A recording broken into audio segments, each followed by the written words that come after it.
Hey, how's it going? It's Brian from B's Music Shop, and I am here at the 2025 NAMM Show with Cosmodio instruments, which I learned about during the Emmas, because you guys also won an Emma. We won an Emma for the Meowdulator. You won one for the Gravity Well, which I super want to check out. And I learned you guys also have an affinity for cats. Cosmo's the cat? Yes, Cosmo is my cat, and I was trying to figure out what to name the company. Look down at that little guy, and really he's in charge. So, and name the company after him. People like it. Exactly. So we're also a cat-themed brand. So this is meant to be. Yes. We got to do something before everything's over. I want to check out this Gravity Well. You guys brought this your first NAMM show This is our first NAMM show. We just got started last year. We launched Pet Yeti, our first pedal, last February. So our birthday as a company really is coming up in just like a few days. Pet Yeti. Yeah. So we're still brand new, but launched Gravity Well toward the end of last year. And we're so honored to win the Emma. That was such a big surprise and such a wonderful thing. So really happy about that. So fun when the pedal community all comes together for things like that. It's such a cool community. It's been wonderful. And I will just say, like, starting a pedal company, I don't know. This time last year, I felt like such an imposter, but then meeting all these cool people like you, but like people like Emily and Russ and recognizing us.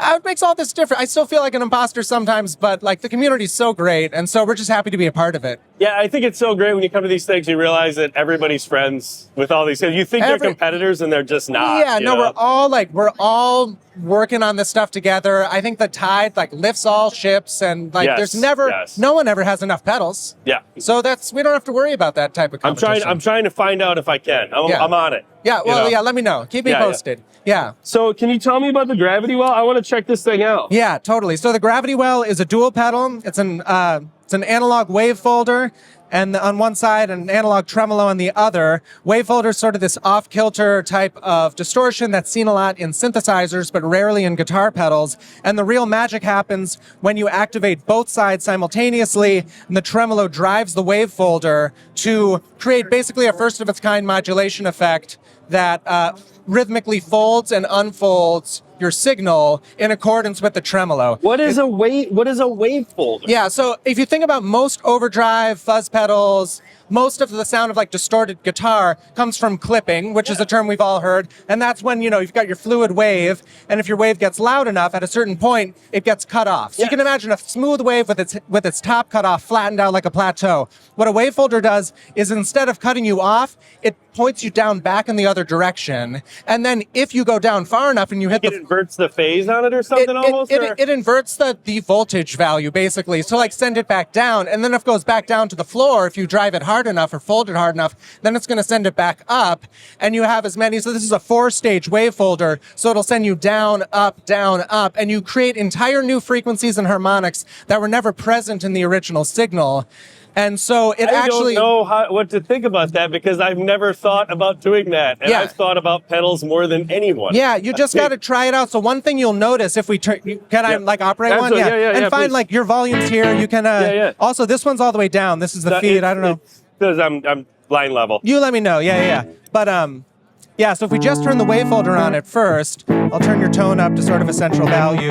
You're going to find if you just pluck a note that it's very touch sensitive, because depending on how loudly you play is going to determine the total amount of folding that happens. And as the note decays, it's going to unfold on its own. Nice. And so if you can start, but that's the reason why we paired a tremolo with it, because the tremolo is sort of it's an automated way of controlling. You have a level here too on the you're good. Yeah.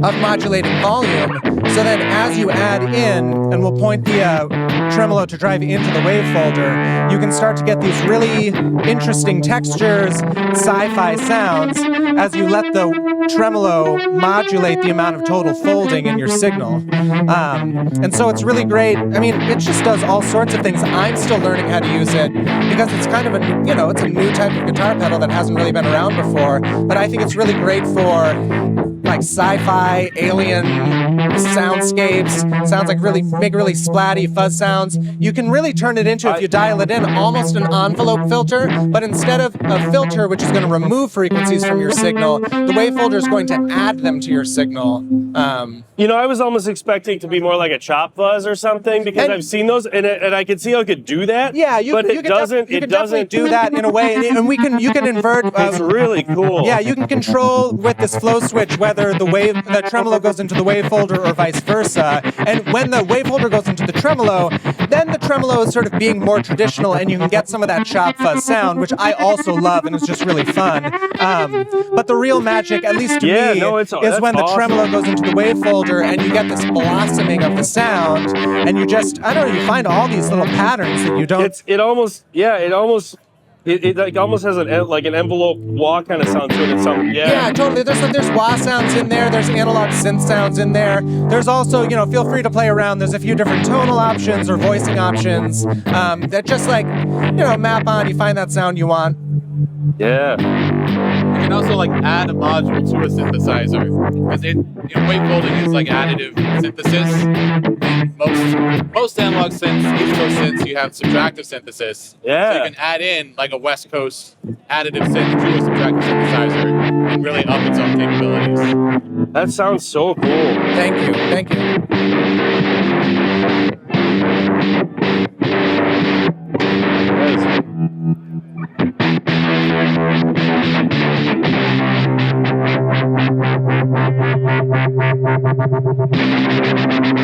That is really great, yeah. So this just is all your different waveforms up here? Yeah, those are all the different waveforms. Really fun to get some at the end, some random movement and some sample and hold sounds. Then you can really get your sort of R2-D2 on.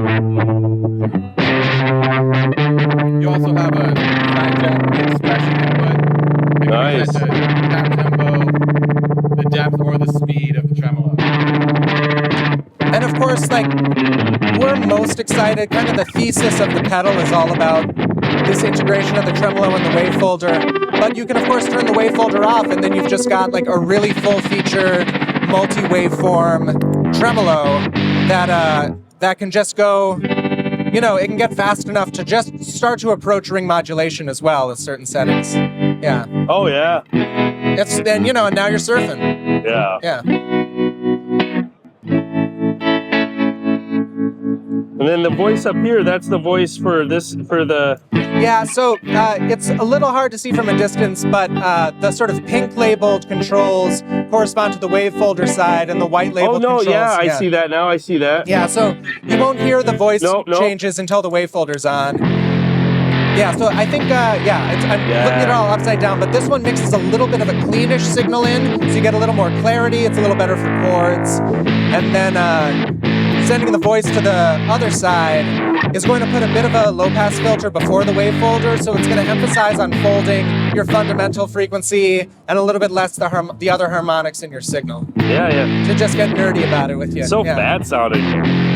Yeah, it sounds really, really synthy and gnarly and you can find I find that unlike a distortion or an overdrive where the gain is just more, I find it's totally different worlds up and down this this dial here. It's different types of effects, and down here is where you're going to get some of those almost envelope filter auto wah sounds as you dig in and find you hear your stuff decay. Yeah, and then I'll let you play. Oh, that's great. That's such a cool pedal. Thank you. Yeah, Russ told me I should really play through one. He's like, they're really cool. You should try it. I was like, I think I talked to him early last year, and he was expressing how much he really thought there needed to be a tremolo with a reverse sawtooth wave built into it as a waveform. And I definitely had him I remembered him saying that, and I was like, I think he knows what he's talking about, so I made sure to include that as a waveform on this one. That is really cool. I like the little guy, too. I don't know. His little smile is pretty great. Yeah, he's our little alien frog. He's like a sub-aquatic homesick alien, That definitely... I couldn't figure out what it was, but that describes it pretty well. Yeah, exactly, yeah. So can I try this Yeti? Yeah, please do. So tell me about this. Yeah, so this is our dirt platform. It's a domesticated monster. It specializes in really, really high gain, searing distortion and fuzz sounds. It's got an analog bit crusher. It's got 3 different clipping configurations, and it's got variable input gain, just with tons of gain on tap. But it can also be tamed, which is why it's your pet Yeti. It has a parallel clean path, which you're mixing in right now, which is great for textured guitar sounds, but it also makes it really, really useful for distorting drum machines, bass guitar, any other instrument where you want to keep the frequencies clear in your original signal, and then add distortion in to complement. So we can even it can basically serve as a little clean boost even, and then you can start to mix in some totally unhinged distortion on top. That's cool. And it also has pre and post distortion tone shaping, this being post, and this is sort of like a pre-distortion fatness control, so you can emphasize what part of your signal you're sending into the distortion circuit. Nice. And it's got variable input gain, so you can even sort of set it to low, dial the gain down, and actually get some very, I don't like the term usable when it comes to guitar effects. I think that's for the player to determine, but more traditional overdrive sounds that don't have to be totally harebrained. But we like to think of this one as kind of it's sort of like a gateway pedal for aggressive noise and chaos. It can get people in. There's lots of comfortable areas to live in with sort of familiar overdrive sounds, but then you can also just flip on the analog bit crusher and start to get glitchy, totally smashed sounds as well. Yeah, that's really cool sounding. Yeah, it's so much gain. I guess they have a crank, but man. Yeah, and with the bit crusher on, as you dial the gain back, you'll find that it basically serves as a gating control. So now with flipping the low, you might have gated out most of your signal. Yeah, it's cool. Which then gets you all those sort of Nintendo, glitchy, chirpy sounds. Yeah. It's good,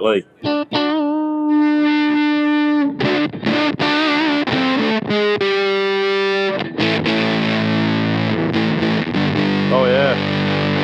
Yeah, that's sort of the pre-distortion tone control, and it can I find driving this forward, things get really fat. You can almost get at high gain sounds like a vintage sort of fuzz that's this full-throated. On the way back, if you flip it to max gain, do you mind if I mess around with you here? Yeah, so if you flip to max gain, dial the shape all the way back, get a lot of gain going.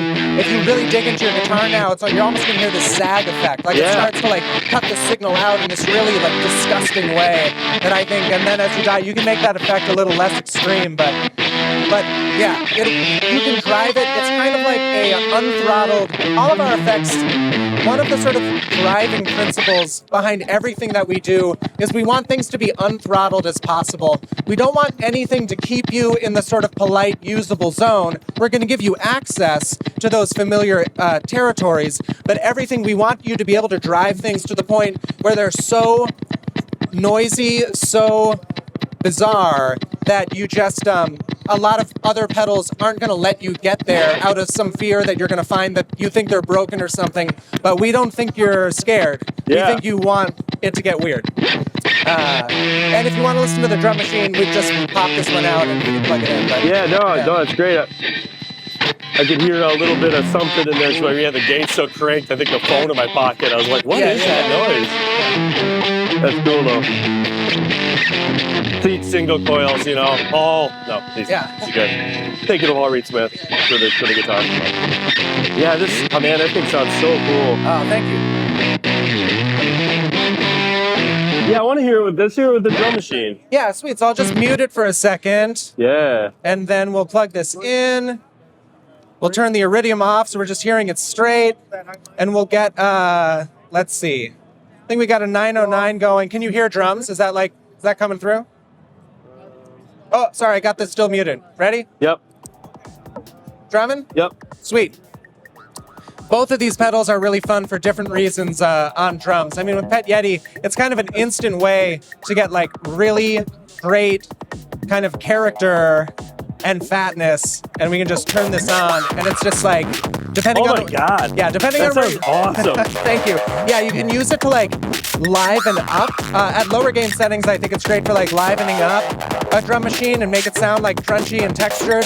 But at higher gain settings, it's just like instant industrial music. You know, you can go from like, you know, a cool 909 beat to just something that's like completely nonsense. Yeah. And then if you want to get really squishy and playful, like the wave folder on the drum machine is going to just give you like... Oh my God, yeah, that sounds awesome. Yeah.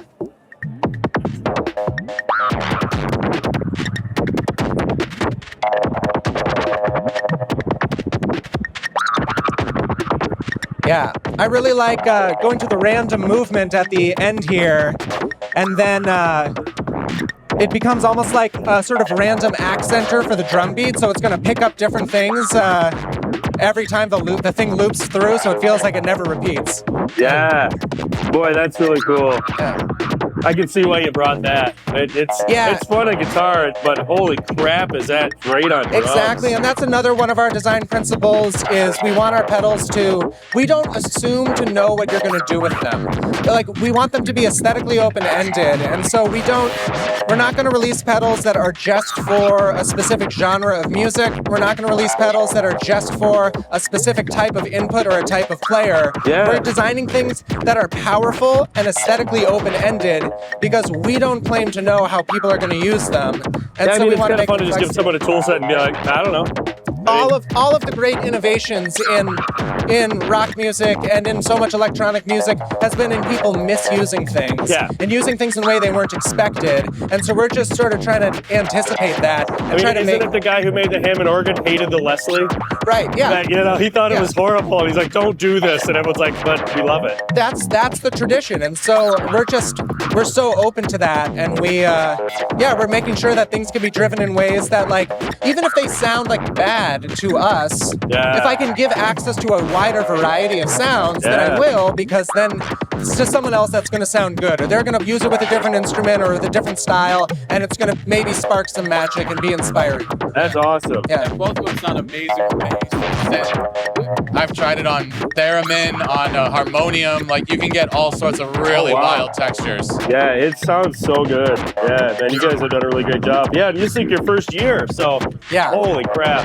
I know, it's been a very fun year from where we started, you know, a little even less than a year ago, and no one had ever heard the name Cosmodio before, and we're still very small. We're completely humbled being around all these, like, established generations-old builders, but it's really, really fun getting these into the hands of more people all the time. Awesome. And yeah. Awesome. Well, hey, man, thanks for talking to me. I appreciate it, guys. Brian. We need tell Cosmo I said hello. I will. Yes. Please do. Yeah. And I got to get some of these from you guys. And we should do something crap. We should do something weird. I know it's meant to be. Yeah. It's good. We'll do something. All right. Thanks, guys. Appreciate it.